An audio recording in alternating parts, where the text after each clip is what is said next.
सब गोटे के गोर लागै छी। आइ हम बाबा के नचारी सुना रहल छी। तबियत तऽ खराब अछि, तखनो हम एगो गीत गावे कोशिश कर रहल छी। अहाँ सब सुनू, केहन लागे जरूर कमेंट के माध्यम से बताएब। शिव जोगिया गौरी के पिया तू डमरू बजा के मेरा मन हर लिया। शिव जोगिया गौरी के पिया तू डमरू बजा के मेरा मन हर लिया। हाथों में झोली है, झोली में भंगिया है, भंगिया पिला के मेरा मन हर लिया।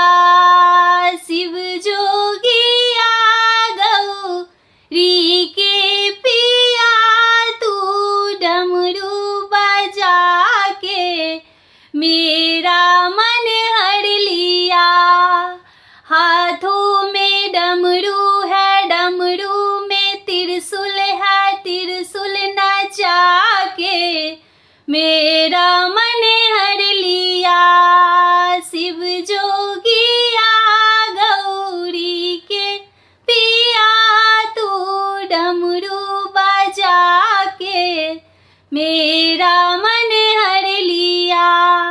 माथों पे जटा है, जटा में गंगा है, गंगा बहा के मेरा मन हर लिया। शिव जोगिया गौरी के पिया तू डमरू बजा के मेरा